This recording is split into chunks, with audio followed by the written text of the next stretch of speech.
Welcome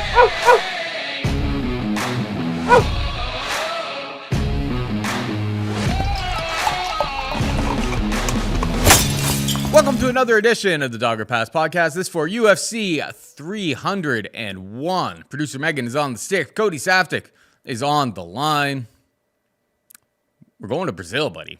Rio de Janeiro. Uva Marer. I'm excited for the crowd there. Last time we've had like a really raucous crowd. And there's no disrespect to any of the other places, but it was when we were in Mexico. And we know that like the Brazilian fans always bring it. I know that it's just like fights are fights. I enjoy but it's just like the apex to a sold out Brazilian crowd. They're going mental from the first fight to the end. Australia always does a really good job as well. They got a great fan base over there. I don't know. It just adds a certain je ne sais quoi to the entire experience for me. What about you? Yeah, I agree. Like last week's card, you just knew it was a dumpster fire from a betting perspective going into it. Nobody trustworthy. Everybody pretty much let me down. Just no good. The only two reads actually that were any good was you knew Ron Yaya would be bad and that Caio Machado. Outside of that, woof, what a bad card. But again, you knew that going in. This card, polar opposite. From a betting standpoint, yeah, some of these favorites are a little steamy at this point, but you look at a lot of these fights and you can see a clear path to victory. Now, is everyone going to show up and perform? Maybe, maybe not. But I do love the Brazilian angle too, because one, live crowd that's hot, they get into it. And the Brazilian judging is notoriously bad in favor of Brazil. I like that. We go to Canada, we try to bet some Canadians thinking they'll get the rub, don't get the rub. You go to Europe, you get some European guys thinking they might get a rub, no rub. You go to Australia thinking those guys might get the rub, no rub. Brazilian guys get the rub, man. And that part of that is the crowd, right? You hear the energy. You hear the Huva Mahan. The opponent lands, it's crickets. The other guy has like a checked kick. Place goes wild. So, judges human nature. How could they not play into that? So we faded a couple of Brazilians last week. Now we're relying on them pretty heavy. Now, like any card, 14-fight card, there's going to be some pie shitters. It's which ones. I can identify 3 I think could be them. But how many of those underdogs are going to win and how many of those underdogs are you just chasing value on? So that's why I got my man Paul Shaughnessy talk some sense into me, and hopefully we can figure it out. Oh, you may have come to the wrong podcast if you're looking for somebody to talk sense into you. I always just wait for you to be like, I like this underdog. I'm like, well, if you like this underdog, who am I to argue? Last week was pretty rough for me too. I was on like the wrong end of multiple tough, close decisions. Like I had Benitez. That fight was pretty much a coin flip. So it's like I didn't beat myself up too much on that one. I was on Lipski by decision. That one wasn't all that close. But Karine Silva kind of showed us little wrinkles of her game that I don't think we knew pre-flop were there. So if you told me that fight was going to go the full 15 minutes, I would have probably felt pretty good about my Lipski bet there as well. Karine Silva just showed that she's making massive improvements. What else? Pretty much every close decision was a loser for me. The only thing I got right was Gusakov by KO, and I had Onama as well. But it was a losing night. One of those decisions go my way. We break even. 2 of those decisions go my way. We're, doing dances in the street, but there's always fights the next week, and we've got to help. Yeah, dude, you're preaching the choir because I was way overexposed to Michael Figlak, who I thought won. Oh, Figlak was the other one, yeah. And I had a bunch of Jonathan St. Pierce, who I thought Jonathan Pierce. I also thought won. He lost his Saint part at this point, but those are all close decisions where, I thought we were on the right side of it. Unfortunately, the judges disagreed. And so that's part of the problem that we've been running into North America is that the judging's just not too good. Back in the day, we used to laugh at the Brazilian judging, how bad it was. But now it's like, let's just trend in the direction. If you know it's going to be bad, let's go in that direction and load up on some of these Brazilian guys, right? So if you look at prior cards, a lot of the heavy favorites do hit, and a lot of the Brazilian guys do hit. So we just got to get them. Yeah, I don't know if the scoring and the judging is going to be bad in favor of Brazilians here. Having, people cheering on and illuminating every little thing that the Brazilian does probably doesn't hurt. But it's not really going into my capping of this card. Without further ado, let's get into the main event. We've got Alexandre Pantoja taking on Steve Erceg. Minus 200 for Pantoja. Erceg can be had for plus 170. kind of surprised. This was like minus 240, plus 200 the other day. And I kind of looked at it. It's just like, I like what Steve Erceg's done in the UFC. I think he's shown that he's very well rounded, like most guys are in the flyweight division. He's got a big grappling chops. Showed off that, may not just be a decision machine. Was able to knock out Matt Schnell last time out. Showed he's got a little bit of pop in his fist. I know most people knock out Matt Schnell, so it is what it is. But like taking that step up to the multiple time defending champion in Pantoja, who's, showing that he's made massive improvements, is at the top of his game right now in front of a Brazilian crowd. The grappling, in fairness, like Erceg looks like he's pretty stout in that department, but he's taken a massive step up in competition there. When I saw it was like plus 200 for Erceg, I was just like, I don't think that would be enough for me to pull the trigger. It's just like, I have too many question marks about where he's at, where it's like, I know exactly what to expect from Pantoja. I think I would be willing to take like a bit of I like Pantoja money line as like a parlay piece or whatever. And I think I'll be going to be testing the waters of like Pantoja sub around like plus 300, which is out there. Just because it's like a question mark. I don't know. It's like if Pantoja gets this fight to the mat, is Erceg able to roll with him? He may very well be, but it's like I haven't really seen it yet to get me off of the ledge of taking a shot on that type of prop. What's your take here?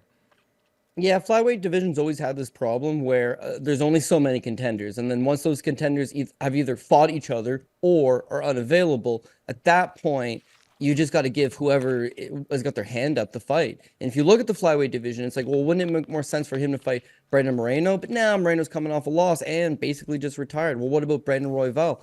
He's kind of already fought Brandon Royval. Well, what about, Amir Albanzi? You can't do that one. Kekara France, I think there's better fights potentially for Pantoja, but Erceg's the guy. Erceg's the guy. He's on a technically, I don't even know if it's technically, but he's on an 11 fight winning streak, right?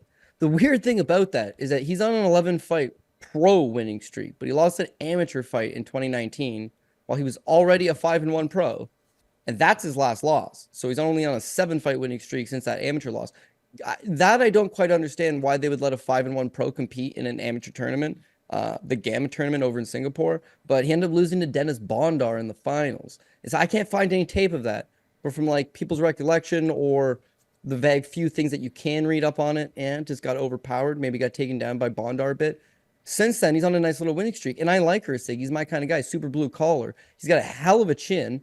But you see his chin on display on all these fights. David Dvorak nailed him. Costa nailed him. Guy's gritty. Guys come forward. He's not super high volume, but he's willing to fight you within the pocket and has decent volume, has decent grappling, has decent takedowns, takedown defense. Like it's all not bad, but he's just not the top echelon, top of the heap. I'm the guy. And again, if you look at Demetrius Johnson, when he was the long reigning champion, he fought everybody he could, but he fought Chris Carriasso. They made an Ultimate Fighter season for him where they put a bunch of washaways on it. He ended up fighting Tim Elliott coming out of that. He fought Wilson Hayes. He fought a bunch of guys that were just whoever was available. Demi Erceg's kind of that. It's a decent line considering that Pantoja is like the 5th biggest favorite on the card, and you've got a legitimate champion that's shown that you can fight 5 rounds, coming off wins over Brandon Royval and Brandon Moreno, the next 2 best guys in the division. Both fights that went 5 rounds. So cardio, as much as I used to question his cardio back in the day, it's held up. And as much as his striking's not all that good, it's good enough until he can eventually get a hold of you and then wrestle you down and then take your back. And that's one thing Erceg really hasn't faced. If you look at his fight with David Dvorak, he gives up 1 takedown. Costa took him down 1 time. Matt Schnell, he knocks out. None of these guys are within the top rank of the division. David Dvorak would be the best one. Maybe a fringe top 15 guy. Costa, who we'll talk about a little bit later. I like him. But it's not like he's got a winning record within the UFC at this point.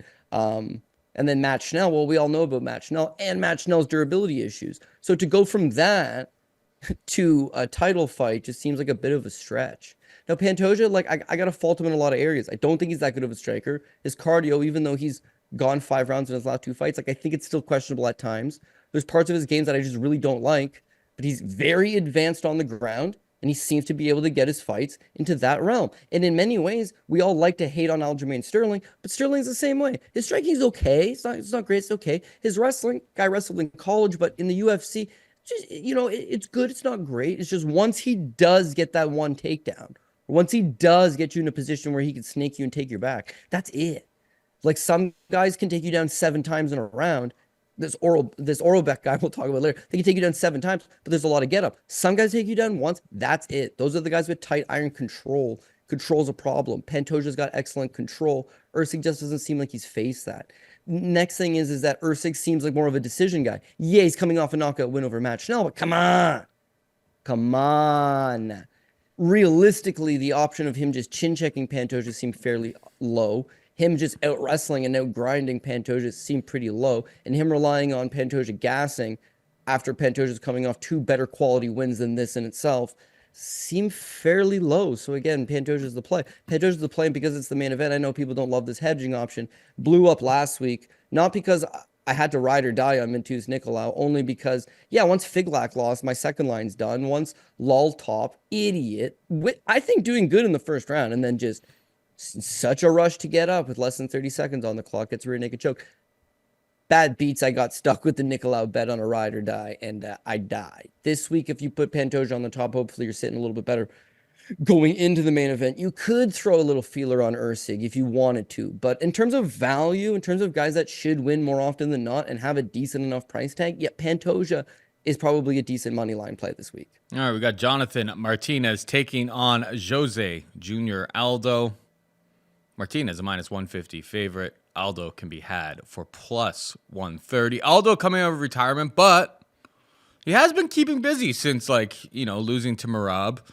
And people will be like, oh, Merab outstruck him. Merab's a tough matchup because the entire time that you're fighting him, you're going I have to be careful of this guy constantly shooting takedowns on me. And then because you're constantly thinking about the takedown, you keep your hands down and he lands strikes. He's really worked a game that nobody else can replicate because he sets a pace that frankly nobody except Merab the Machine can really pull off. So it's I'm not really reading into that too much. I like the fact that Jose Aldo,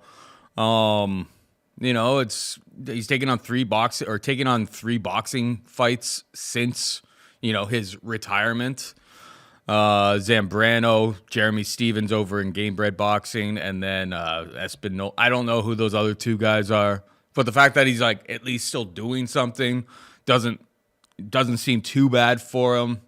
And really this is the only bet I've actually made on the card before even talking. I took him at plus 145 yesterday, which would be Tuesday.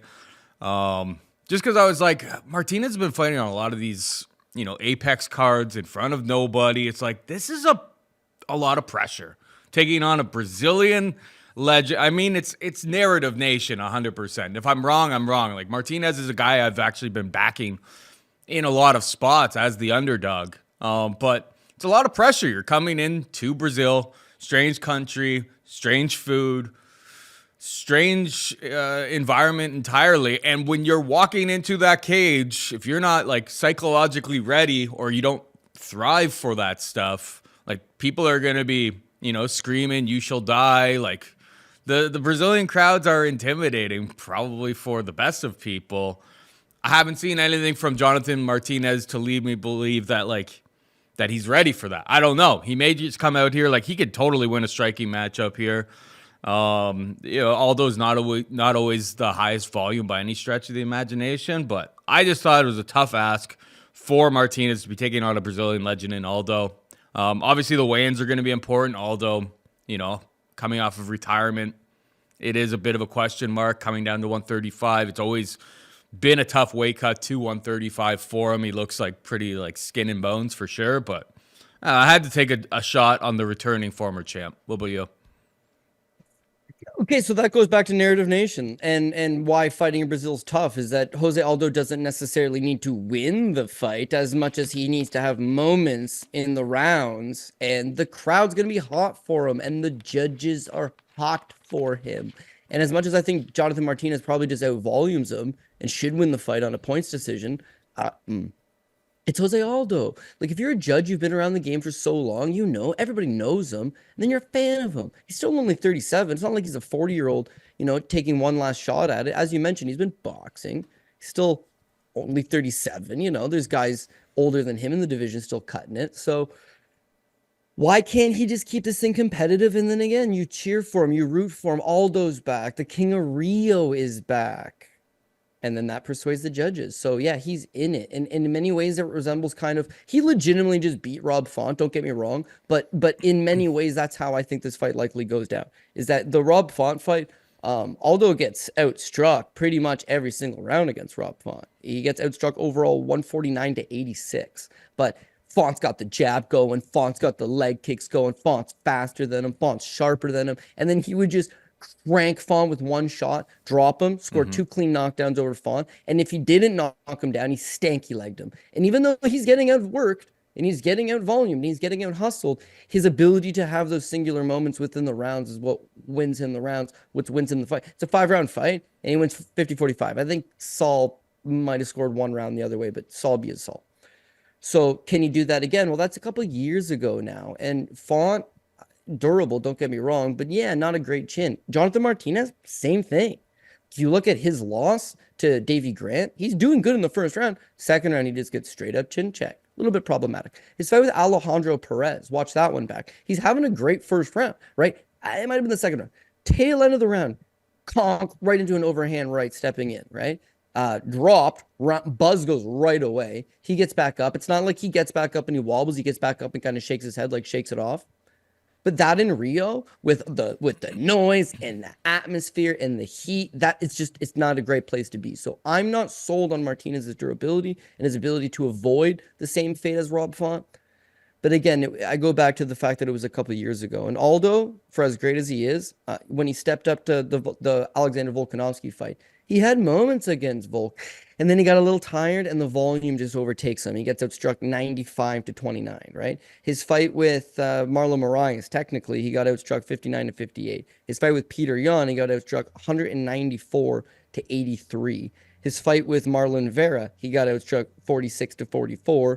His fight with Pedro Munoz, he outstruck him. His fight with Rob Font, he got outstruck. And then his last fight with Dvalishvili. So I think it's like 6 of his last 7 fights by the numbers. Numerically, he's getting outstruck. Martinez, as we know, is all volume all the time. He's going to have that speed advantage. He's going to have that sharpness. He's going to have all those same advantages that Aldo struggled with in the past. And he's going to rely primarily on Aldo's best weapon, his ex-best weapon. This is the leg kicks. Demobilize this guy, outwork him, avoid the big shots. Can Martinez be taken down? Yeah, he can. But Aldo's not a wrestler. And Aldo's not going to go to a wrestling-based game plan at this stage. He's used it in the past, say his fight with Marlon Vera, where he was able to backpack him in the 3rd round and kind of neutralize him. But again, I just find it hard to believe. And then as for the boxing, this is where he loses me, is that he loses to Rob Dvalishvili, the thriller of a fight. He rocks Dvalishvili early in the 1st round. But again, it's if he can't knock you out, then he starts to fatigue and he starts to slow down and the volume really becomes his enemy. So he's got a puncher's chance in this fight, no doubt. But once he loses to Dvalishvili, he just says, you know what?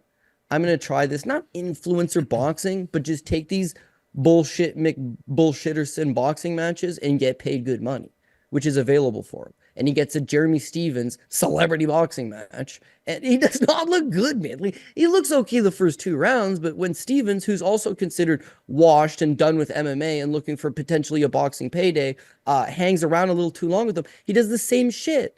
He looks good early, and then he tails off. Ends up settling for a draw against Jeremy Stephens, again, in a flat performance. Then he takes 2 Shooto Brazil boxing matches.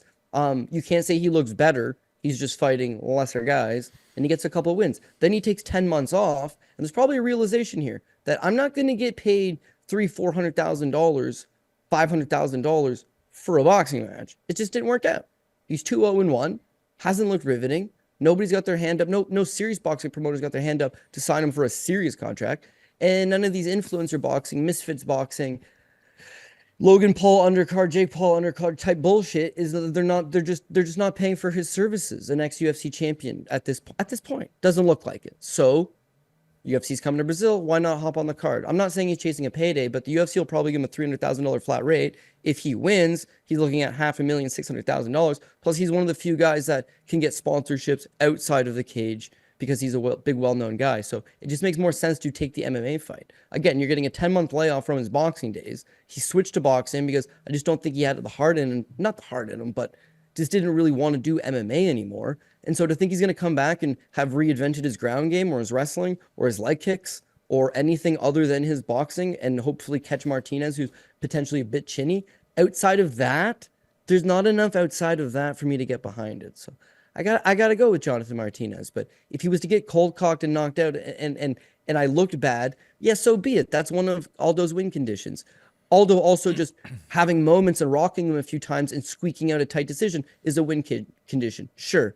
But I think more likely than not, Martinez just outworks him with the volume, outworks him with the kicks, keeps his own boxing pretty technical, avoids the ground altogether. And if the judges get it fair, Martinez by decision. I'm willing to put a shoey on the line. Yeah, shoey on the line. I'm in.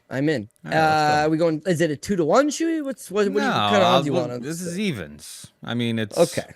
It's minus 150 plus 130. Yesterday's plus 145 is gone. A little bit of action's coming in, and I expect probably after the weigh-ins, we'll see where the market goes, but I expect it to get closer to a pick 'em by fight time. So yeah, I'm not going to try to weasel anything out of you. The only difference will be I'll be having, a shoe or a seltzer out of a children's rain boot, and you'll have, some sort of like hoppy, whatever it is, some hoppy pilsner out of like a barn boot. So that's the minus 150 to plus 130 differentiation to make it a little bit even. All right, we got Vitor Petrino taking on Anthony Lionheart Smith, minus 600 for Petrino, plus 425 for Smith. I mean, we've been singing Petrino's praises on this show. Now the books are like severely doing it as well. I think he wins. I think, he physically is so imposing, so strong, able to get takedowns, has decent enough striking, and he definitely has some pop in his hands when he's up there as well. But he'll be my pick. I have no intentions of betting Anthony Smith, particularly because Smith, I question his durability after some of the strikes that Khalil Roundtree landed on him, and that fight wasn't all that long ago. That was a pretty devastating matchup for him. I think Petrino wins, but at minus 600, it's hard to say there's really any meat on the bone here. What's your take? Yeah, this one's a tough one because, as we talked about with Jose Aldo, it's he's not washed. There's still something there, but is it enough? With Anthony Smith, if there's still something there, if he's not completely washed, I think he can win this fight, man. I think he can win this fight, and then Vitor Petrino would be the apple pie shitter of the card, coming in at minus 450. Everybody expects him to win, but everybody that I've heard speak about it or that I've spoken to personally about it kind of seems to say the same thing. They're not really reveling about Vitor Petrino as much as they all think Anthony Smith is completely washed, which is a fair take. But again, when we look at Vitor Petrino, here's a guy that's only 26 years old, still super green, and he makes a whole lot of mistakes. Prior to coming to the UFC, he had one single notable victory, that Rodolfo Bellato in his debut. Then he fights 4 absolute cans, and then he fights Rodolfo Bellato again on the Contender Series. So 1 good win, or 2 good wins against one guy. First time he knocks out Bellato, fights the bums. Contender Series fight with Bellato, he gets rocked, man. They're both just slugging it out, head up in the air. He ends up knocking Bellato again in the rematch, gets the win. But again, defensively, he's not sound. Is he a rock'em sock'em robots kind of guy? I don't know. Have to see. Then he fights Anton Turkalj, okay?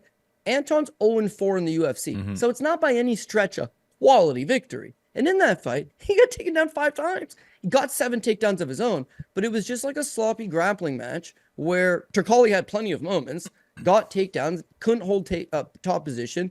Likewise, he couldn't really hold positions on Turkalj as well. So again, it was a bit sloppy. And all I'm saying is that he's a good, young, solid, undefeated prospect. But those are not always guys that are ready to challenge for a title tomorrow. They're guys that need work, need rounds, need to make mistakes, and need to learn from it. It's not the biggest solid victory. The Marcin Prachnio fight. Prachnio's 4-5 in the UFC. Modestas Bukauskas is 3-4 in the UFC.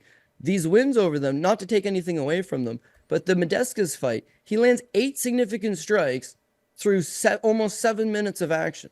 6.5 minutes of action, he had landed 8 significant strikes. he looks tired, Paul. Mm-hmm. He's not trying to take Modestas down. He's standing with him. He's just bouncing there, standing. He's kind of like, dare I say, ever so slightly getting outworked. Looks flat. Looks a little bit tired. Looks a little bit not timid, I guess. And then the second round, boom, he gets the knockout. And I remember celebrating super hard because I was like, I was not feeling great about how this one was going. And it's not exactly like he's fighting a creme de la creme type guy. Nope. Then he takes on Tyson Pedro. Now, Tyson Pedro, his wins in the UFC, because he's got a little bit better of a UFC record, but take in mind, like, his wins in the UFC are guys like Harry Hunsucker. So his Tyson Pedro fight, again, low-ass volume. He gets outstruck 30-27. He got 3 takedowns over Pedro and hit him with 27 significant strikes. That's it. So the Bellato fight, he's a rock'em sock'em robots, heavy power, heavy calf kick, let's throw down type guy. And then since then, not really looking to do that. He's looking to get a hold of you and grapple you. And I wouldn't say he's a high-level grappler as much as he's very physically strong. He's making tons of mistakes, tons of positions where he's getting reversed. And then, again, with Tyson Pedro, Pedro loses a decision of all things. Look, who doesn't finish Pedro if they're going to beat him? But I'll back up on that. He wins like a really shitty decision where it's super lackluster. Looked like he was just trying to get paid and go home more than put a stamp on it and have a definitive performance. And then Pedro just retires afterwards and is like, yeah, MMA is not even for me no more. And that was still the type of performance that Petrino put up over him. So now I'm thinking this guy is fade material because I'm sure he's going to be a good fighter in a couple of years from now. But like any of these undefeated guys, is that they're looking suspect.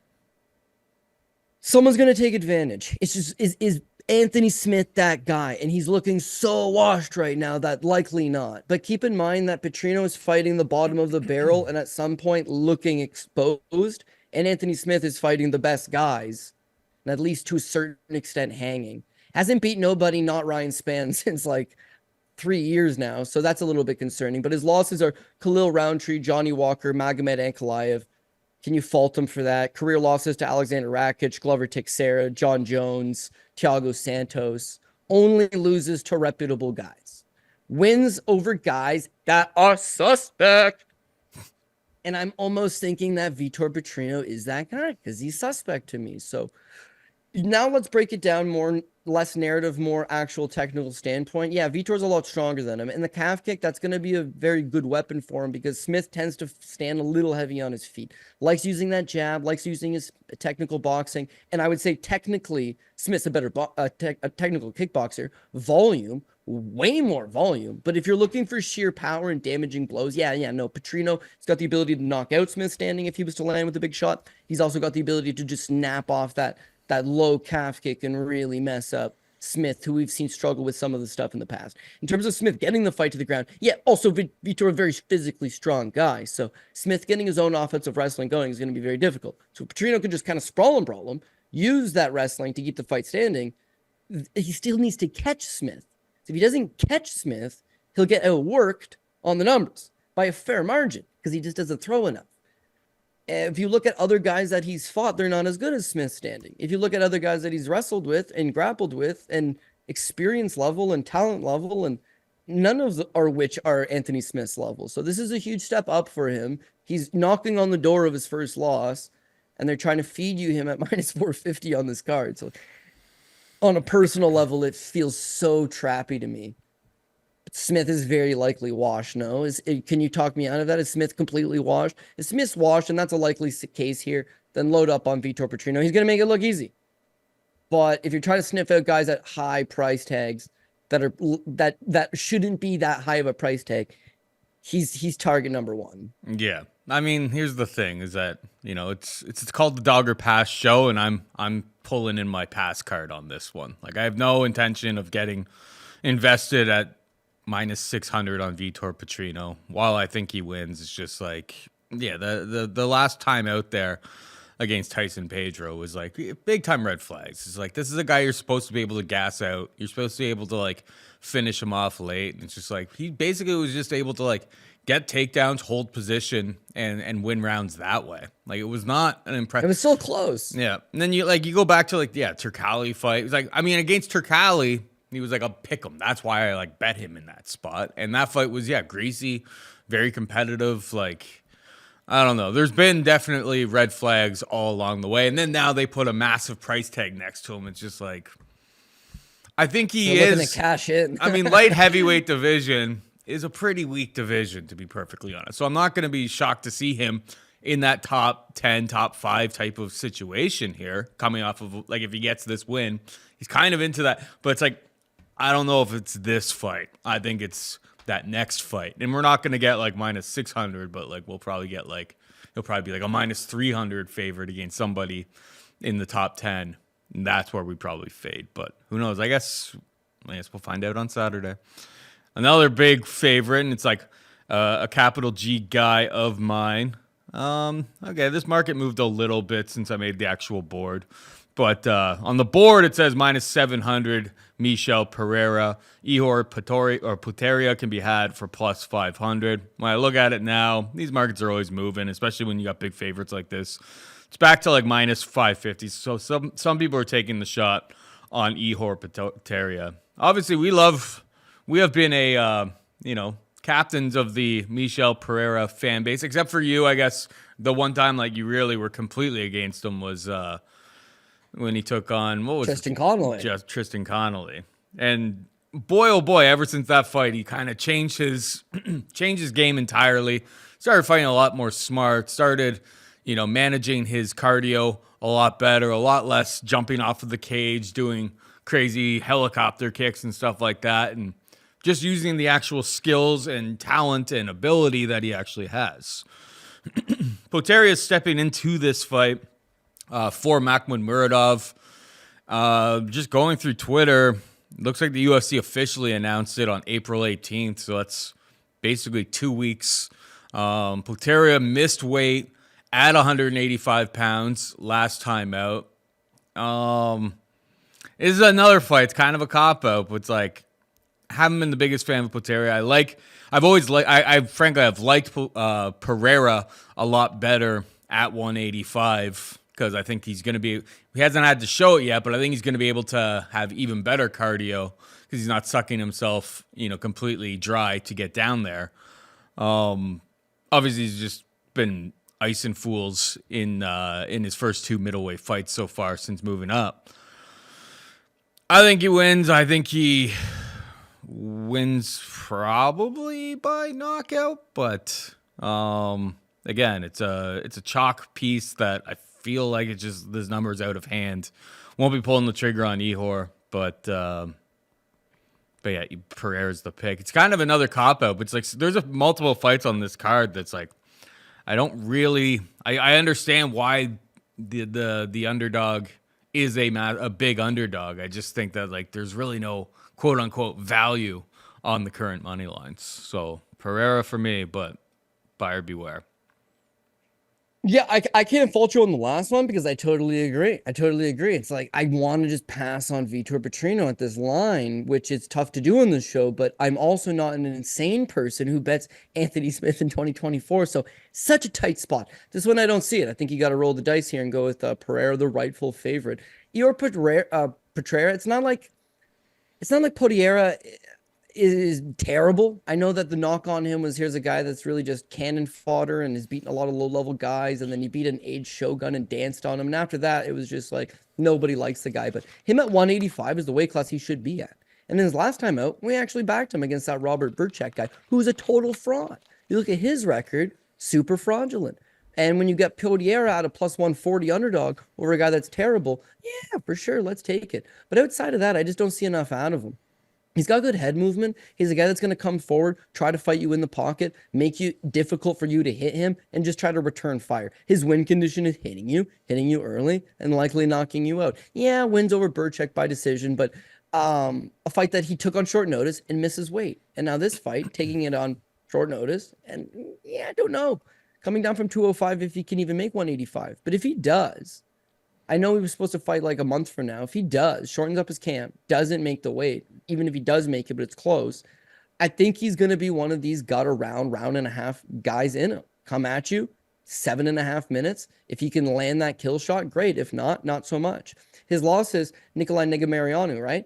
As soon as Niga Mariano was able to just tire him out, he gets sloppy, he gets desperate. All of a sudden, the shots start connecting. He folds over. His fight with Carlos Ulberg, he never even got tired because 2 minutes in the first round, he's just knocked out by the superior striker. His fight with Rodolfo Bellato, that same guy that was playing Rock'em Sock'em Robots with Vitor Petrino and has two knockout losses to him. Yeah, it looked like he had a better gas tank than Bellato, but ultimately he tried to play Rock'em Sock'em Robots with him and got caught and got knocked out. And then misses weight and beats a fraudulent Robert Erceg.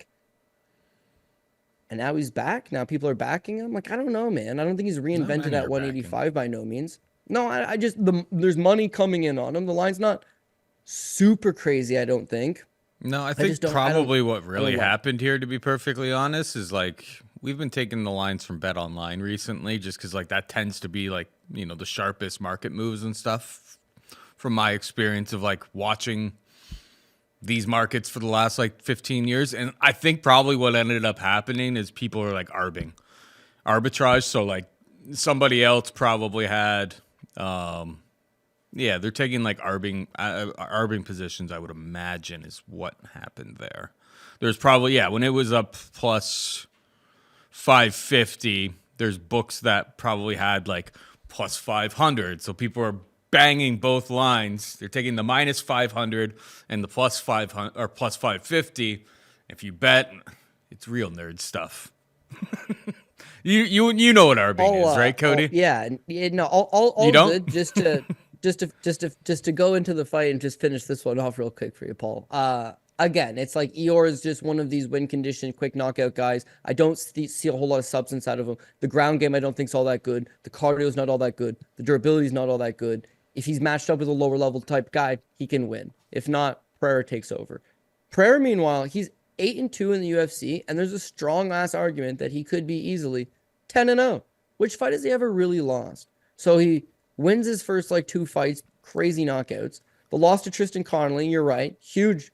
He was a minus 500 favorite over Tristan Connolly. Here's why we bet against him, right? So the fight was in Vancouver, Canada, where Tristan Connolly's from Vancouver, Canada, runs a gym over there. Huge fan favorite. He flew by himself with no cornerman, no coach from Brazil to the States to Canada by himself, had a terrible weight cut, missed weight by 2 pounds, and then started doing backflips and shit on the way to the ring, started out hot fire, completely gassed. Ever since that fight, he's been a different guy. The books and all that, people will tell you he lost his next fight to Diego Sanchez. But really, he's kicking the absolute crap out of Diego Sanchez and then gets himself disqualified to do an illegal knee to the head. So otherwise, a pretty good performance. And then you're seeing a run of these decisions. Well, he submits Zimli Mamadaev. He takes Chaos Williams to decision. Nico Price to decision. Andre Fialho to decision. Santiago Ponzinibbio to decision. It's like, oh man, what happened to the craziness? What happened to that sparkness? But he's showing well-roundedness. The guy can wrestle. The guy can grapple. The guy can, dare I say, pace himself. The explosiveness is still there. It's just explosiveness and crazy theatrics will only take you so far. And he's young enough, shockingly young, still considering the amount of experience he has. He's shockingly young enough that he's adapted his style to become more of a winning style. But along the way, guy's way too big for 170. So you see him flirt with the idea of going up to 185. His fight with Andre Petrosky, first round knockout. His fight against Mikey O, first round submission. And a fight that he just cooks him to the body and then submits him with the first round rear naked choke. You're seeing this guy start to enter his prime now, and a weight class that's probably well more suited to him. Middleweight's kind of a stick in the mud division. There's not like a whole lot of contenders, and the guys are a lot slower. So a welterweight coming up with his type of athleticism and his type of speed, being able to carry over that power, he can wrestle, he can grapple, and he's shown that he's been able to fight 15 minutes. He's a problem. Yeah, 8-2 in the UFC. Again, guy could be 10-0 in the UFC. So he's done everything right. He's developed himself. He's putting his skills together. And for Ihor Potieria to chin check him and knock him out, like, well, who's done that? And he's fought some heavy punchers. Chaos Williams, Santiago Ponzinibbio. This guy's like a crack. Zalima Madaev. Is his opponent going to take him down and submit him? Like, no chance. Is his opponent going to outlast him in a gritty fight to the last minute type of fight? Probably also not. In Brazil, gotta go with Pereira. I know he's the big favorite. I get it. But I agree with why he's the big favorite. So I understand. I understand why he's a big favorite. Are you going to be stunned if like he goes, I'm on a 7-fight winning streak now. Time to do some of the crazy stuff again. entertain these fans inside of my home country. Wouldn't be shocked. Wouldn't be shocked to see him revert back to there was a period of time that people were like, they should cut this guy. What a loser. It's just some of us take receipts on that. It's like everyone wanted him to be completely gone. They're like, oh, he's a total goof. It's just like, no, he's an entertainer. Can I answer that question for you? I wouldn't be shocked to see him mess around a little bit, fool around a little bit in this spot. Yeah, okay. To answer your question, right? He's like, give me a big fight. Give me a big fight. I want to do the craziness. I want to show you my best. They book him against Wonderboy. He's begging for the fight. Book him against Wonderboy. He misses weight at 174. Wonderboy's like, nope, I've done this before. Declines to fight him. Fights off. Pereira's super sour. Doesn't get paid. Super sour. And then decides going to 185. Mm-hmm. So the fight with Andre Petrosky, it's done in a minute. And did you see crazy theatrics? Not necessarily, but he got a $50,000 performance bonus after that fight. And then his very next fight against Mikey O, he gets a $50,000 performance bonus for a first round submission. So he just cashed 2 back-to-back bonuses. He's still thrilling. He's still exciting. I get what you're saying. Could he go over the edge? I don't know. I think he's found his happy medium where he can do certain things but not have to over rely on it. So what I would think is it's like, if I bop this guy and he does the stanky leg and he's up against the cage, then you coming in with a flying knee. You're coming in with a spinning wheel kick. You're coming in with a matrix kick off the cage, something stupid. But rock him first. Don't just let this be the strike. You got to set it up, man. You got to set traps. You got to use your footwork. You got to use the wrestling. You got to make him think every time, shit, he's going to take me down. Drop those hands. Work him to the body just like you did in your last fight. Cause him to drop those hands. Cause him to think the threat of the takedown and then blast him in the face with some crazy shit. But set it up is all I'm saying. And I think he's getting to that point. All right, we got Caio Borralho taking on Paul Berju Craig.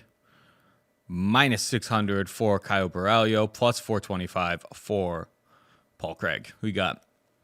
I mean, you can't ever fully write off Paul Craig because he's a right place, right time kind of guy. But yeah, I think you got to write off Paul Craig, which we normally always do. It's just we're not always right. He's like a Ronnie Yaya. Shouldn't win. Usually doesn't win. Usually does win. Is just capable of pulling off some magic out of his hat. The thing is when you look at those legendary, and I do mean legendary wins, he gets a Magomed Ankalaev, who I believe, was it Ankalaev's UFC debut? It's Ankalaev's UFC debut. Another one of these young, up-and-coming, hot, undefeated prospects who's in for that lesson. He was relying solely on combat sambo at the time. He subs Ankalaev in his UFC debut. Good time to beat him. Legendary win over Jamal Hill. Legendary. Jamal Hill's a blue belt at the time. It's a fight that otherwise he's not winning. Just like all of his fights, he's losing till he hits that magic.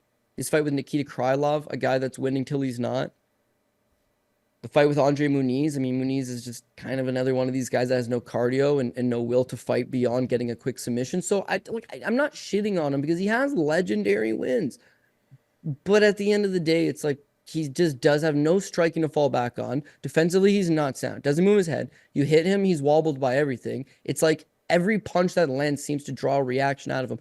It's a bad place to be. It's durability. I don't think anybody's going to argue with me on this one. Just doesn't got great durability. The body language of a lot of these exchanges, not great. In terms of his wrestling, it's not good. He hits his knees at every takedown attempt. He drops down to his knees, puts you up against the cage, and just tries to drag you down. It's like the most basic of things is don't drop your knees to the canvas when you're trying to get these takedowns, but he's not necessarily trying to take you down with technique. It's just muscle a scramble, create some type of scramble where you might fall on top of him. He might fall to the side of you. He might be able to hit a duck under and slip up to your back. That's all he's relying on. His ability to snatch up crazy stuff like triangle chokes and fish for leg locks and stuff like that off his back, that's fine and dandy. But again, you're going to get to a certain point where it's not a debuting Magomed Ankalaev 5 years ago. It's not a blue belt level Jamal Hill years and years ago. Eventually, these guys are just going to pass guard on you and punch your face in. And it's to what level are you going to get at? Caio Borralho's got him beat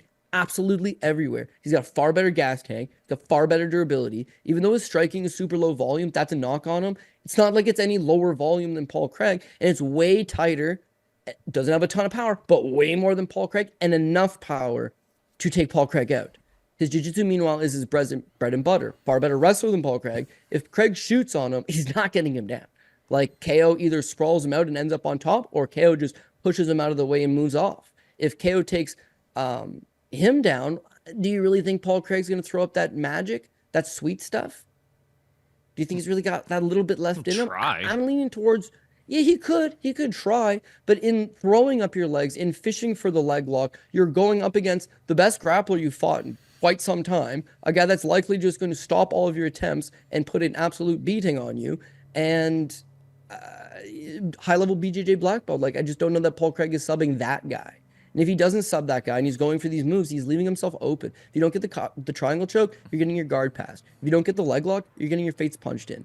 And that is his problem.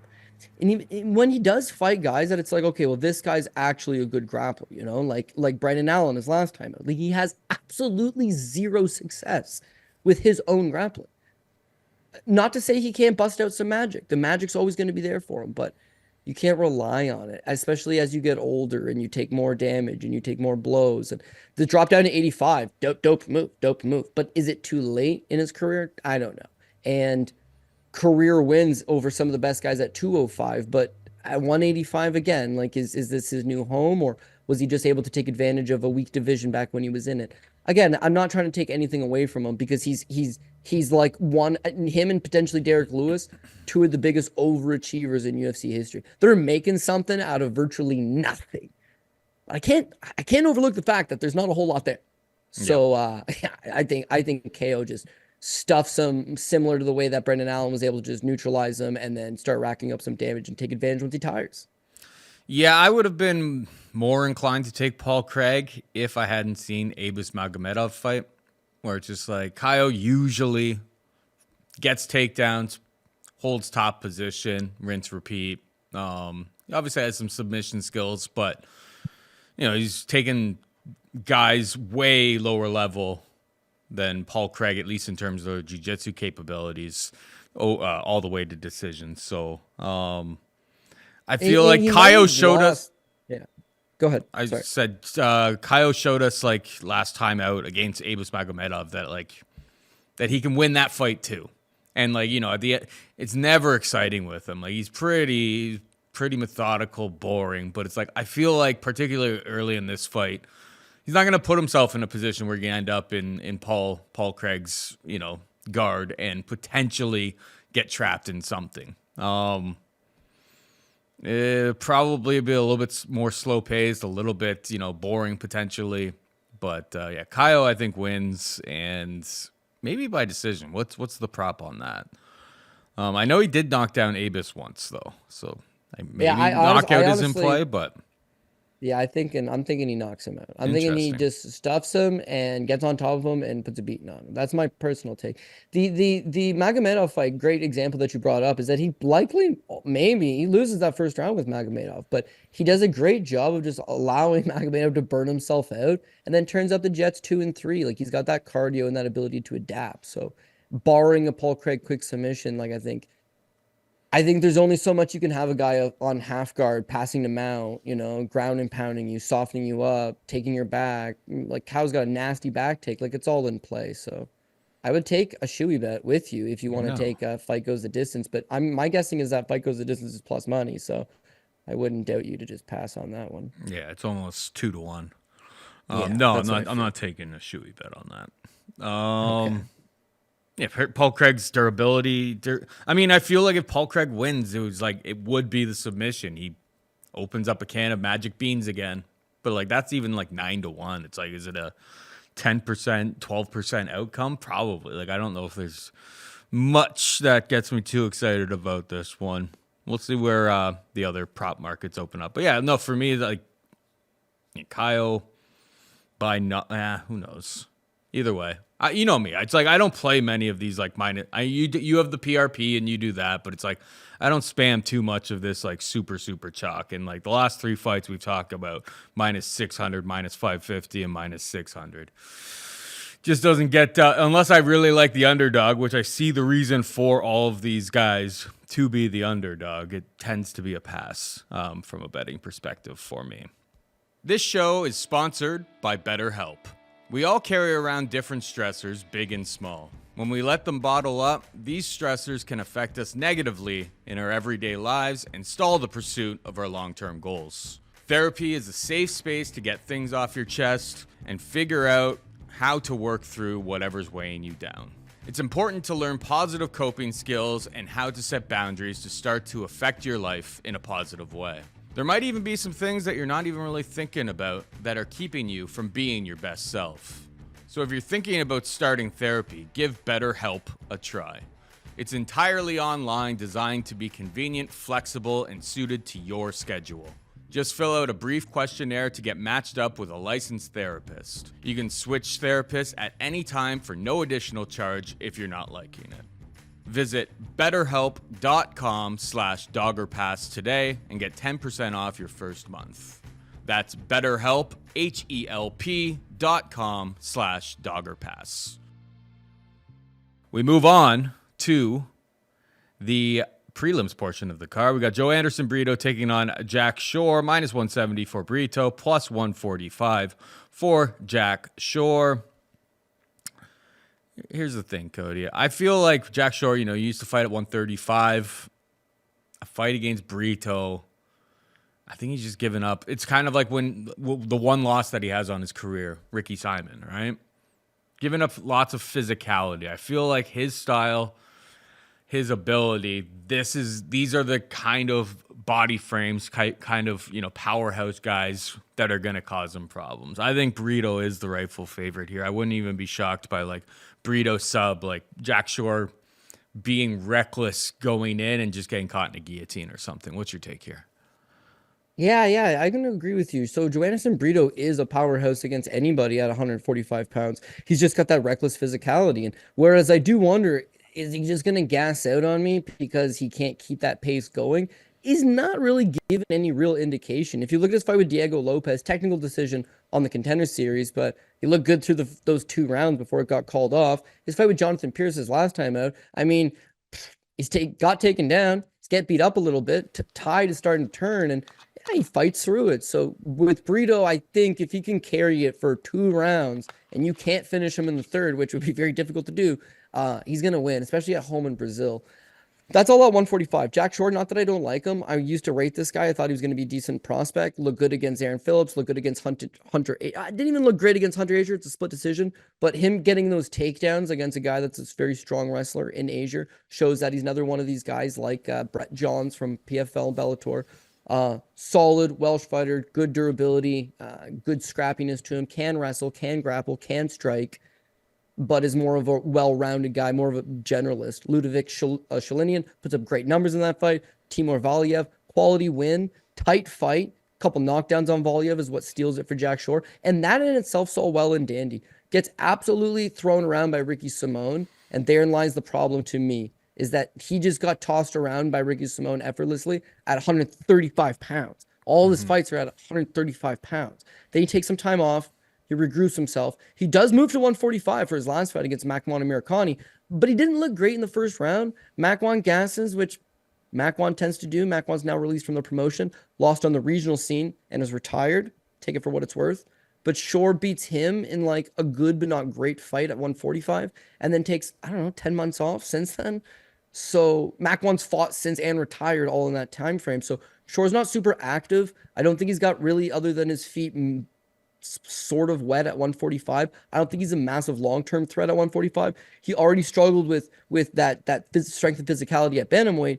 No reason to believe that Joanderson, who's already massively strong, isn't going to just toss him around. So Shore's got a good chin on him, but again, Brito's going to be landing those bigger, more damaging, more wowing, more impactful blows that the judges like. If Brito wants to take Jack Shore down, I think he just muscles him to the ground. And Shore's game plan of just sticking on him and being tenacious, which these Welsh fighters will do, just absolutely going after him and being a dog on the bone, fair, but against a fellow dog in Brazil, the first 2 rounds are going to be an uphill battle. And then the third round, that tactic might pay off, but you're already up shit's creek by that point. So I got to agree as well with the favorite and go with Joanderson Brito. All right, we got Iasmin Lucindo taking on Karolina Kowalkiewicz. Lucindo is a -400 favorite. Kowalkiewicz can be had for +330. Who you got?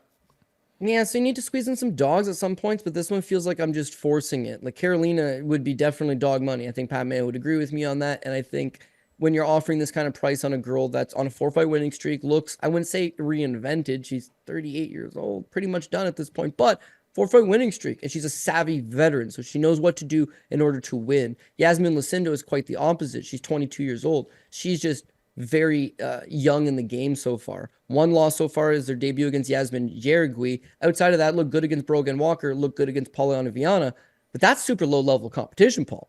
Karolina is a former world title challenger. Yeah, fought for the title. Fought all of the best girls within the division. Has that veteran savvy presence. So at this kind of money line, why not take that little shot on the underdog? But then you look at the tape and it's like Lucindo's the future and Karolina's the past. Like Lucindo's way faster than her and just sharper than her, physically strong. I think has the wrestling advantage and can take Karolina down. And Karolina at some point is going to have one of those goose egg performances where people think, oh, geez, she looked old in that fight. She's done it before, and then she made a big comeback. Some point she runs into that next wave, that next type of hungry young lioness, and that's what I think she's running into with Lucinda. Karolina's last couple wins, Diana Belbita, who's expressed interest in potentially not fighting anymore. Vanessa Demopoulos, who's just, despite having wins in the UFC, they're always garbage decision wins that she should not have had. It's not someone you rank. Silva Gomez Juarez, not someone you rank. Felice Herrig been retired for years. Dope that she's won 4 fights in a row due to proper matchmaking. Now you need that younger generation to get the rub off the big name veteran, and that's what you're getting here. So got to go Lucindo. Do I like this line? Oof. Women's MMA?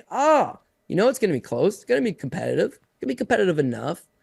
But young, hot Brazilian prospect in Brazil who's got legitimate skills and is on her way up. I don't want to go against it, so I'm going to back it in this instance. Yeah, I echo a lot of the same sentiments as you. My biggest problem with Karolina, and like I backed her against Belbita, and sure, she put up the volume. My biggest red flag that I got out of that matchup, I've been backing actually Karolina in a lot of her most recent fights. She kind of turned the corner, but the biggest red flag there is like Belbita got 2 takedowns on her. I think Lucindo is able to get takedowns here at will, kind of whenever she wants, and she showed, she's got grappling skills by submitting Viana last time out as well, which is a pretty impressive victory. I think Lucindo can win on the feet, but yeah, mix in those takedowns and don't let yourself get out-volumed. I think she's the rightful favorite, as much as it pains me. As much as I considered betting Karolina, I think the winning streak comes to an end in Rio de Janeiro on Saturday night. All right, we got Myktybek Oralbai taking on Elves Brenner. Minus 250 for Oralbai, plus 210 for Brenner. Oralbai, last time out, fighting Uros Medic at 170 pounds. I mean, he was looking pretty strong for a welterweight. Now he's coming down to lightweight. I guess watch the weigh-ins and all of that, but it's like there's like previous fights that he's came in at like 167, so it's like obviously the move to 155 is in play. At 155, this guy is going to be an absolute powerhouse, so strong. Elvis Brenner shows that he's got the, hashtag dog in him. Obviously pretty well-rounded and just never really gives up and has got some, dangerous striking and all of that. Grappling, trains with Charles Oliveira, so obviously the grappling's in play. Are there question marks potentially about Oralbai and like what happens if he gets into a tight spot? Potentially, but it's like I expect this guy to be super, super strong. So I think he's rightful favorite at minus 250. I think he'll get the takedowns against Elvis kind of whenever he wants them. Just mind your P's and Q's. Don't end up, in any triangles or anything like that. But I'm sure he's prepared. Like with his style, it's like you must be practicing that with the whole crew down at Team Alpha Male. So Oralbai, what about you? Yeah, no, I'm going to go with Elvis Brenner. So, again, who's going to shit in the apple pie this week? Someone's going to do it. And I think Oralbai would be one of these guys. Not that I don't like him, is that Brenner, this is what Brenner does. He's a upset specialist. Keep in mind, Brenner comes in, UFC debut against Zubair Tukhugov, right? By the numbers, he's a plus 470 underdog against Zubair Tukhugov. And he took that fight in Perth, Australia, as part of Makhachev Volkovsky, right? Big spot. comes in plus 470 underdog. He stuffs all of Tuhugov's takedowns. Tuhugov went 0 for 4. A superior Dagestani wrestler who Khabib went to bat for hard, like his boy, and he went over 4 on takedowns with Brenner. Brenner edges him out. Tight fight, close fight, split decision win for Brenner. Cashes as a plus 470 underdog. Very next fight, he takes on Guram Kudalitz, who no one's signing up to fight. Nobody wants to fight. And wouldn't you know it, he comes in as a plus 475 underdog against Guram as well. Goes mostly stuffs Guram's takedowns, takes Guram down 2-3 times, has a whole lot of grappling success, has a whole lot of striking success, avoids the big shots, does an excellent job, great account of himself against the biggest lightweight in the division, had more wrestling success in pockets than much better guys have done against Guram in the past. Solid win, huge win, second straight big underdog win. Then they give him an actual winnable fight, his last time out against that Kruszuski, and he looks the part, knocks him out in the first round, looks great. Solid power in his hands, only 26 years old. As Paul mentioned, trains at Dobronx's gym with Charles Oliveira. He's one of these young, hot Brazilian kids in a good camp, good submission defense, good grind. Has fought in Russia. He fought in Russia, one of his losses, but he's 22 years old fighting a 32-year-old Russian in Russia, one of his losses. Willing to step up, willing to fight good guys and getting better. So now you got a 3-fight winning streak, all that good stuff. Little bit worried that Oralbai is coming down to 155 from 170 and that he's going to be a physical beast. But problematic for that is that he hasn't made 155 in 3 years. He's also only 26 years old. So you don't know that this weight cut's going to go smooth. But Oralbai is all physical power, physical power, physical power. If he has a bad weight cut or even, a mediocre weight cut, being able to just repeatedly take a guy down is going to be problematic. Uros Medic, he's ragdolling him, but Medic keeps just getting back up, and he starts to look tired. Then he finishes him. But if he doesn't finish him and he has to do it for 2 or 3 more rounds, what's he going to score? 20 takedowns? He scored 7 takedowns in 6 minutes. Was he going to be able to keep up that pace? One's got to wonder.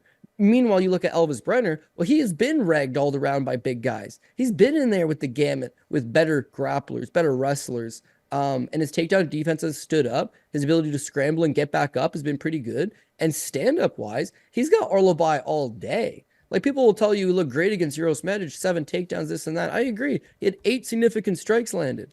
Like, there's nothing much more than the wrestling. And we see time and time again that the judges are not necessarily looking at the wrestling. They're looking for the damage. They're looking for the strikes. Brenner's got him beat in those aspects all day long. Now you factor the fights in Brazil. If the fans are silent while Oralbai takes him down 10 times, that's fair. But as soon as Brenner starts the round standing or scrambles back up to his feet or lands a few shots, they're going to be going wild for him. Could be tight, could be contentious, could be another split decision.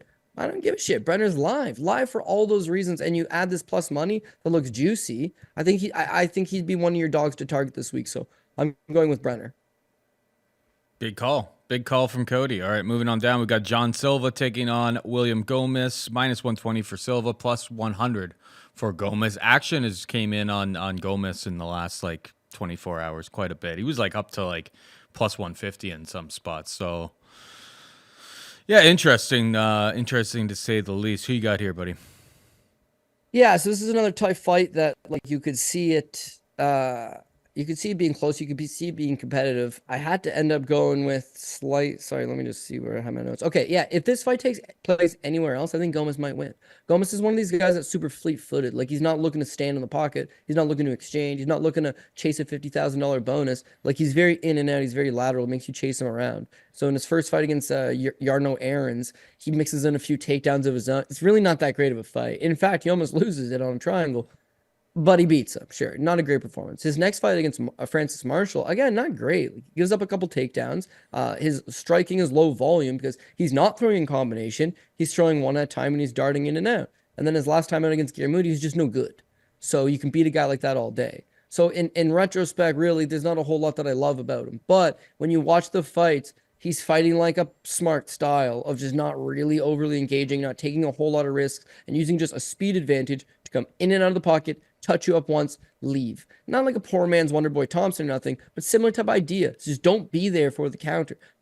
Mix in a few takedowns even in the mix. So there's things that I do like about Gomis. And on a point-based fight, I think he could win 2 of the 3 rounds. But in Brazil, again, it's another one of these spots where he's not, other than his last fight where he's taking on a punching bag, he's not landing big blows. He's not landing damaging blows and is not really looking to engage. So the fans are not going to like him. They're going to be booing him. They're going to be hot for his opponent, who's the local Brazilian guy. And with Jean Silva, like I would think that he does have better grappling. He is physically stronger. The wrestling, I would give him maybe a slight nod. If the very least, maybe just call it even. If Gomis does take him down, I think Jean Silva gets back up. Is that Jean Silva's more of a brawler, you know? He's not that he's a bad striker, he's a good striker. But I think if Gomis just minds his P's and Q's and just hits him with jabs and front kicks and then leads dodge, it's going to be an effective style against him. So Jean's got to cut off the ring. He's got to chase him down. He's got to make the shots that he does land be impactful. If you can grab a hold of him and try to slow it down, great. But again, Gomis's wrestling's not terrible. It's a path to victory, sure, for Jean Silva. But more so than that, you're going to have to cut the cage off and hit this guy. Have the crowd be behind you. So I think it goes 15 minutes. I think it's a decision type fight. Hit the over on it. I think it's competitive, but I think it's a competitive fight that hopefully Silva does the more damaging shots, the bigger shots. The judges like the hometown guy, and they give it for him. But all of those reasons to me feel greasy. So smart guy would just pass altogether. But, if you want to be a degenerate, you want to pull the trigger on some, I think that hometown advantage does help out Silva, and he ends up getting the win. Yeah, Gomis's style just isn't very fan-friendly. And, No. I mean, they fought over in France, and, like, the fans are kind of like, ugh.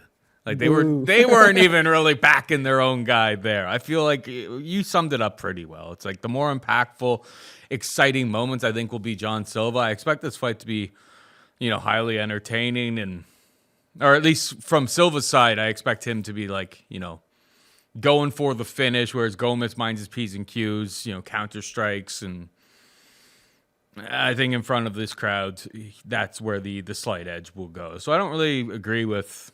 I mean, skill for skill, if this fight's in the apex especially at like the plus 150 for Gomis yesterday, like I would have definitely be interested in that. But as it gets closer to a pick'em now, I got to go with the Brazilian as well. All right, we got Drakkar Klose taking on Joaquim Silva. Drakkar Klose is a minus 170 favorite. Joaquim Silva can be had for plus 150. Who you got? Yeah, well, I feel like Drakkar Klose just levels above him and just makes this look easy. But I guess we'll have to wait and see. But Drakkar Klose all day. But to Joaquim Silva's credit is that he does look half reinvented, I suppose. But yeah, he's 35, 36 years old, I believe. So not exactly a spring chicken. And if you go back to when Vince Michel beat him, his fight with Jared Gordon, he does get the win, but he took a whole lot of damage in that fight. Nasrat Hakparas knocks him out. Ricky Glenn knocks him out. It's like a shock that he's not released from the promotion, truth be told. Does not look like he belongs. He was considered old back then. It's just not for him. And then blast out Jesse Ronson, which definitely aged well considering Ronson's kicking some ass on the regional scene. The Arman Sarukian fight, he made it to the third round, and he rocked Sarukian in that second. Like, landed probably the best shot anybody's landed on Arman, so give him some credit there. And then coming over a gut check, not great, but a gut check type fight against Clay Guida where he dug deep when he needed to late in that third round and secures the tight decision victory. So it's not like in any of his last three fights he's been massively outclassed. It's that I think he's still just a puncher's chance kind of guy. He's got big power. He's a heavy hitting Brazilian guy. He does have durability issues. Ricky Glenn takes him out in less than a minute. That's problematic. Nasrat Hakparas doesn't really finish a whole lot of guys. Losing to him inside the distance, a little bit problematic. I think that wild, reckless hits you, you're going down. But in being wild and reckless, he leaves himself just way too open. Now, Drakkar Klose, again, another guy that's not young by any stretch. He's also, I think, 35, 36 years old. And there's been weird stuff. He's going to fight Jeremy Stevens. He gets pushed. He's got whiplash. He takes some time off. He's been super inactive. He does not fight very often. And again, it's like he's just getting older and older, but he's not taking a ton of in-ring damage. And then when he physically does show up, I mean, he's been looking good. He hadn't fought anybody in a year and a half before his last fight with Joe Selecki. And I don't know, it was a weird way to win a fight, I suppose. Get mostly out-grappled and then slam the guy and knock him out. But you see him take advantage of those moments. He's got power. For a guy that's got a ton of decisions, his fight with Brandon Jenkins, much of the same. His fight with Beneil Dariush, he loses. Watch back that fight. He damn near knocks out Beneil Dariush. He got a whole lot of decision wins on his record. I get that. But he cracks enough to knock out Joaquim Silva. In terms of the wrestling and the grappling, I think Klose has got better wrestling and grappling. Could Joaquim out-muscle him in the first round, have a bit of success, maybe like Solecki did, and just tie him up? And maybe. But Klose will do the same thing. He'll bide his time. He'll wait. He'll explode. He'll get back up, and he's going to stick in your face and put on heat. When you are a heavy-hitting Brazilian brawler, you like that opponent being at distance a little bit. So you can take a breath, wind up and uncork with that big tight blow, that big long range blow. In tight quarters against a pressure type fighter who's got a good gas tank, who's got good durability, is a savvy veteran, got bigger wins on his resume. Yeah, then I think just Drakkar Klose at minus 170. I like it. Again, he's mixed it up with the better level of competition. He's got a win over Bobby Green, a win over Mark Diakese. Christos Giago is my boy, but that's not a great win, I suppose. A win over Rafa Garcia. All that's really not that bad, man. Joaquim, banger. We love him. But yes, his wins are Jesse Ronson, no longer with the organization. Clay Guida, I think he's on the edge of retirement. Jared Gordon, not sure what he's up to, but that's probably his most quality win. And then Reza Madadi, a guy that stole purse. Andrew Hallbrook, Nazareno Malagari. Like, short. He's short in those wins, those significant wins that aged well. So they're both in that later stage of their career. But Joaquim's had all of these bangers and these wars and these tough fights, whereas Klose has been on the sidelines nursing injuries. He's fresher on fight miles, and I think that'll play dividends come Saturday. So late stoppage Klose is what I would look at. Even like a third round finish if you want to chase something greasy at plus money. I think Klose just breaks him down systematically and then takes him out late. Yeah, I can see that. Joaquim Silva's seems pretty like knockout or bust in general. Obviously, he pulled off the decision win against Clay Guida last time out, but it's like, that's Clay Guida long in the tooth, way past his prime, and like relatively competitive fight. In like, coming off of like, a lot of people like thought he was going to absolutely kill Clay there, and it's just like that fight was way too close for comfort. Close late or by decision is how I see it. I think the volume adds up. I think he's able to get takedowns, stay out of trouble early. But it's like, at the end of the day, the only time, outside of the Jeremy Stevens push that put him on the shelf for a year, the only time anybody's actually knocked him out was Beneil Dariush. And Beneil Dariush is a top five guy in this division for like many, many years. So massive step up in competition there. And that's where he failed, obviously, the most. But should be able to, mind your P's and Q's. Obviously, Silva is a little bit dangerous, but if you avoid those big shots early on, you should be able to definitely take over late. Mauricio Ruffy takes on Jamie Mullarkey, minus 190 for Ruffy, plus 165 for Mullarkey.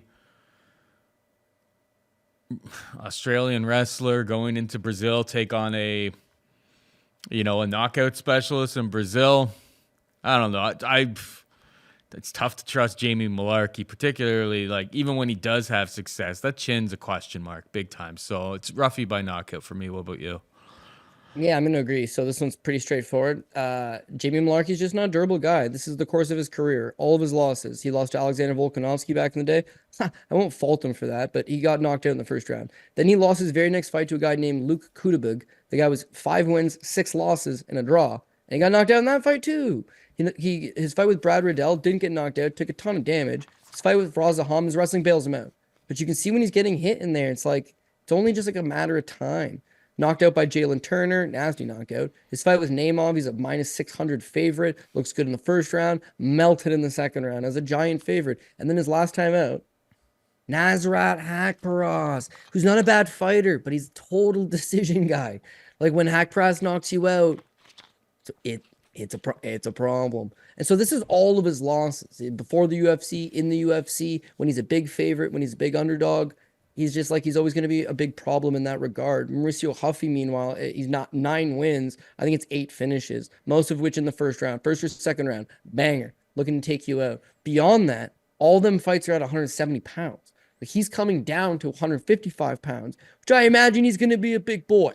And he was already icing fools at 170. That's going to be a problem.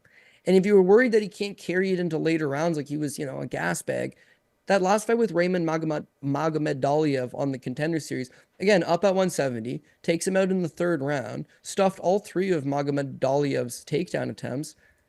Now he's coming down to 155. If Mullarkey doesn't take him down, which seems like it could very well happen that Mullarkey doesn't take him down, it's just a matter of time before he gets something blown up on his chin and knocked out. So I got to go with Mauricio Huffy. I'd love to see him on the scales. Don't get me wrong. But this doesn't seem like a particularly favorable matchup for Jamie Mullarkey coming off another knockout loss to a lightly regarded puncher. All right, we got Dion Barbosa taking on Ernesta Caricate. Minus 200 for Barbosa, plus 170 for Ernesta. Who you got? Yeah, so I think this fight starts outstanding. Obviously, every fight does. Dion Barbosa probably tries to, figure things out and kickbox with a little bit. But Caricate, Scott, I just want to make sure I got it properly. It's a 7-inch reach advantage. She's only got 3 inches on the height advantage. She's got a 7-inch reach advantage. So I think at some point, and she just throws volume for days. Lithuanian karate champion, fought for a lot of stand-up type promotions, whether it be in karate or kickboxing or, mixed rules type fights. But she's a striking dynamo. And I think with Dion Barbosa, she's got enough takedowns, enough grappling. I think she's got 3 submission wins on her record. I think she would have enough that once she figures out that the striking's not necessarily like it ain't going your way, you've got no shot, as much as it's hard to get a read on, it's quirky, and things aren't going as clearly in your favor as they probably should. At that point, she's going to mix in the takedown. Once she gets the fight to the ground, I can't see Karataka having a whole lot of success. She doesn't seem like she has an advanced ground game, an advanced get-up game. Being taller has its advantages. It's also not great when you need to create space and explode back up to your feet. So if Dion fights a proper game plan, the smart game plan, not necessarily what the hungry Brazilian crowd wants, but fights that winning, educated game plan, I think she just neutralizes her. Takedowns, out-grapples her, wins 2 of the 3 rounds, survives that third if need be, but wins it on the scorecards. If she decides to strike with her, then it's going to be a tightly contested fight, and she'll give her opponents many chances to land those eye-catching shots. But a close fight in Brazil, again, I would want to favor the favorite, or the Brazilian, and the grappling over the striking, got to favor that as well. So Dion Barbosa, I'll pick her, but not a fight that I'm super confident in because I think it'll be tightly contested. Sold. All right, moving on down, we've got Ismail Bonfim taking on Vince Pichel. Bad Bonfim is a minus 550 favorite. Vince from hell, Pichel can be out for plus 400. Cody, I know the Pichel whisper, it's over. We lost our streak there. You're still 9-1 on the guy, dude. It's pretty Taking impressive. everything in 90%. I call one guy Bad Bonfim. I won't be able to help myself, Cody. I'm going to end up betting Vince Pichel at some point this week. The number's just so wide. And, he's just a jack of all trades. Maybe Bonfim's fixed his cardio issues up a little bit. But, Vince is going to be coming for the full 3 rounds. He's pretty durable. Stays out of trouble, is able to get out of submission attempts. It may not be pretty in round 1. Probably a better live bet if you wanted to go from that perspective. But, because I expect him probably to lose round 1. But I can't. It's dog or pass for me, man. What about you?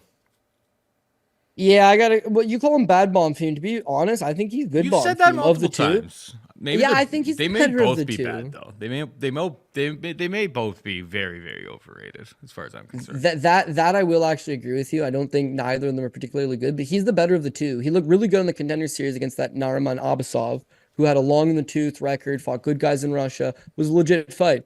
Stuffed all of his takedown attempts, kept the fight standing, knocked him down, doubled him up on the strike counts. Solid win. And he didn't have no cardio issues. It went the full 15 minutes. Fight with Terrence McKinney. Terrence McKinney's got cardio issues, not Bonfim. Bonfim cooks him up. Real nice performance, I thought. McKinney starts out fast early, as he always does. He's able to get the quick takedown. As soon as Bonfim's able to just bide his time, let McKinney gas out, takes advantage. Clean, hard, power, combination striking, good in the pocket, good at range, explosive. Again, another situation where his cardio hadn't done anything wrong. That fight's in Rio. That fight, he looked awesome. His very next fight's back in the Apex against Benoit Saint-Denis. And herein lies his issue, is that even though he was on such a long winning streak, Benoit Saint-Denis takes that early heat and then takes him down, and the guy quits. And then it's so coincidentally enough, he's got 4 pro losses. The one before this was actually Moicano, but he's got 4 career pro losses, and they're all by submission. So if you can take that early heat that he brings at you and get takedowns and apply pressure, yeah, openings will definitely open up. But that same breath, his last 2 losses are Benoit Saint-Denis and Hanato Manimacano. So nothing to be ashamed of. Vince Michel, even though he has that grinding, hard pressure, top game type style, he's got that style. He's got that winning ability. He's got all that grittiness, all that things that maybe take Bonfim's early strikes and then grind him out. He's got all of that. What he lacks is one, he's not Benoit Saint Denis or Money Marcano. Thing number two is that Vince Michel's actually got 0 career submission victories. So he's going to have to take him down, hold him down, put an absolute beating on him. But if he doesn't choke him out, which is what everybody else has been doing, I don't know. He's 41. He hasn't fought in a year. He's had one fight, I think 2 fights in the last 4 years. Paul's got an incredible 9-1 record on Vince Pichel fights. Pichel is 7-3 in the UFC, but Paul is 9-1 when betting Vince Pichel fights. So we would always be like, "What's Paul think? What's Paul think?" And Vince Pichel's got that dog, and Paul likes that dog. Paul landed a bunch of plus money hits on the guy. It was legendary, the Pichel Whisper. But the only reason Paul's not sitting on an island right now, drinking one of those fancy little drinks that come in a coconut, have a little umbrella in it, is the guy's fought 10 times over 10 years. More than 10 years. Debut, officially, Rustam Khabilov in 2012. Homie been rocking 13-and-a-half-year MMA career in the UFC. And he's had 10 fights.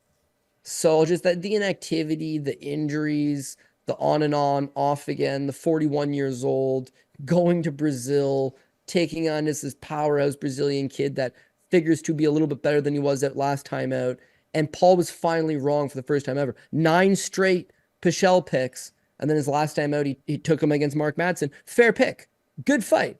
But Madsen didn't come to fight. He came to wrestle and win rounds. And sometimes that's what does the job. Close. So, but Madsen getting the takedown in round 3 and just being able to hold position was just 4 minutes. Bullshit. 4 minutes of torture because I was just like, he's not gonna get up. Oh god. Pichel outstruck him 68-39. One guy came to fight Paul Shaughnessy. Mm-hmm. One guy came to wrestle and win rounds. So bum shit. I love Pichel. I've been with you the whole ride, brother. But I just feel like Bonfim's way sharper. If you're betting Vince Pichel, though, I'm probably waiting. I'm waiting for all the parlay bros to maybe get me a slight. 441. This is just a deep. This is just sickness. This is just if this is Vince Pichel's last fight, I've got to be there. That's kind of my mindset. I understand he's long in the tooth, fair, and he's giving up a lot of technical and athletic ability probably in this matchup. But this could be the last one. Can I give you this? I'll give you one thing, right? His 3 losses in the UFC, 7-3. His 3 losses in the UFC. Mark Madsen, who won silver medal at the Olympics in Greco-Roman wrestling. Gregor Gillespie could have gone to the Olympics and wrestled. Maybe not, but he could have been an Olympic alternate all day. Guy's a multiple-time national champion. He's the man. Gregor Gillespie had beat him, and Usama Khabilov. So 3 of the best wrestlers that the division has ever seen. Exactly. So you're not wrong, dude. Bonfim's gonna just tee off on this guy, and when Vince Pichel and his mustache don't go away, he might quit. It's happened a few times. You got my attention, Paul Shaughnessy. You got my attention. Hopefully, I get some money out of it. And finally, we got Alessandro Costa taking on Kevin Borges. -140 for Costa, +120 for Borges. I mean, Costa, I like this kid. The low kicks are super, super powerful. He absolutely chewed Jimmy Flick up in round 2 with those.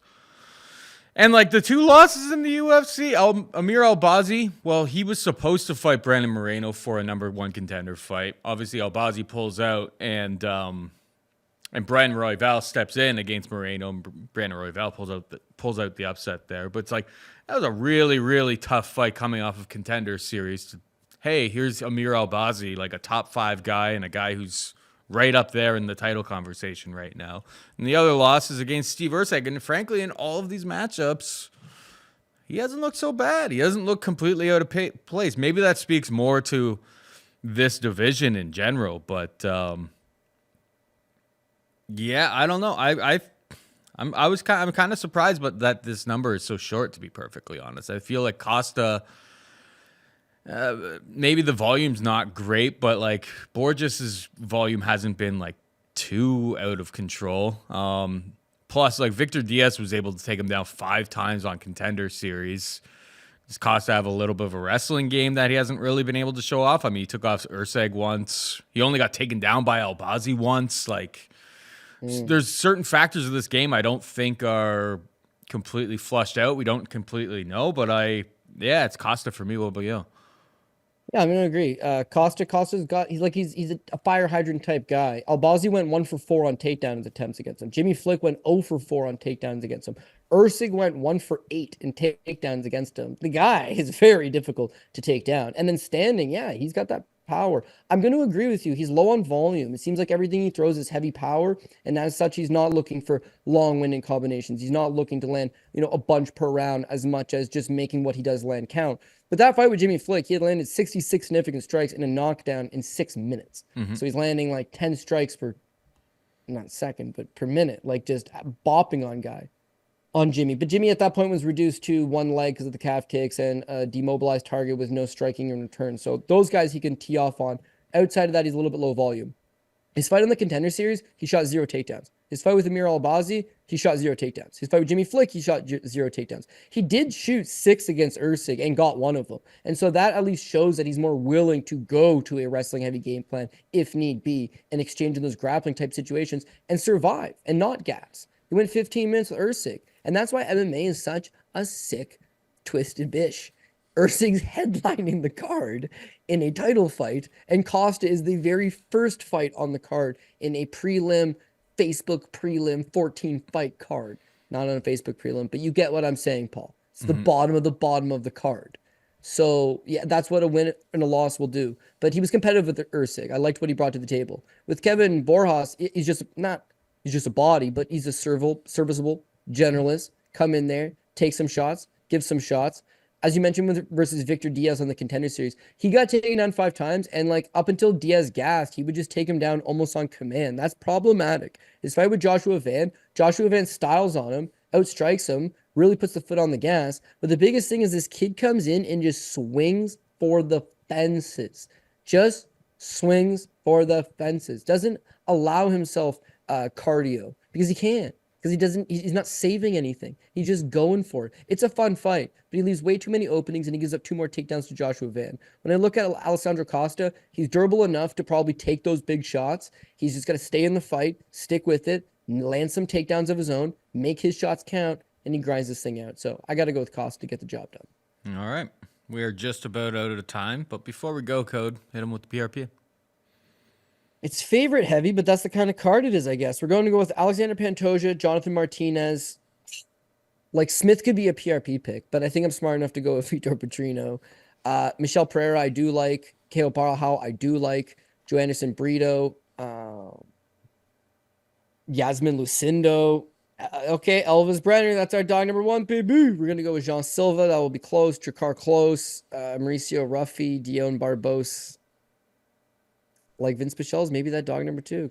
I feel so ashamed saying I'd only have 1 underdog in a 14 fight card, 1 underdog. Sorry, finish the PRP. It just feels so wrong. It just feels so wrong, but I think that's where I'm at. I'll keep with it. I'll watch weigh-ins. A couple things might change here and there. I could see myself pulling the trigger in a few different spots, but outside of that, hopefully Brenner goes out and destroys, and then everybody else does what they're supposed to do. Somebody is dropping an acai bowl here, buddy. One of these big favorites, whether it's Bonfim or Pereira or Borralho or Petrino, like one of these minus 500 and up favorites are going to drop the bag. Bonfim, Petrino. But then you can rebuild. Right? You could. It wouldn't be super late into the card. Petrino would cost you because there's only 2 fights left. But if you lost on Bonfim, you could definitely rebuild. Costa, you could load up a little more than you'd like on Costa because it's so early in the card. But yeah, you don't want to be making a ton of mistakes and costing yourself much of your bankroll. Better to just take those key favorites you like, and then if you want to juice it up with a Brenner, then great. If not, keep it to what you do like. Lots to pick and choose from, but who's going to shit in the pie? Petrino, Oralbai, and Bonfim. Those are the 3 suspects. I just picked one of them, Oralbai. Paul took one of them, Michel, to get the job done. And Anthony Smith, man, like I got such a nagging suspicion. Like, what has Vitor done? I got to get out of here, so I'm just gonna stop now. But what has Vitor done to this point? Smith's just so shot.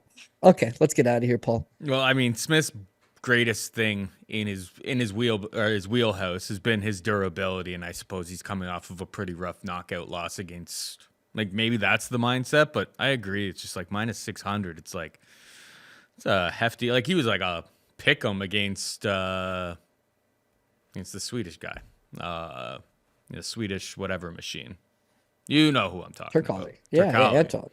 I mean, he was pretty much a pick 'em in that spot. And like the fights since then haven't been that impressive. Maybe it's Anthony Smith. I don't think I have it in me to pull the trigger on it. Anyway, that is it for us this week. Hope you enjoyed the show. For producer Megan and Cody Saftik, I'm Paul Shaughnessy saying goodbye and good luck.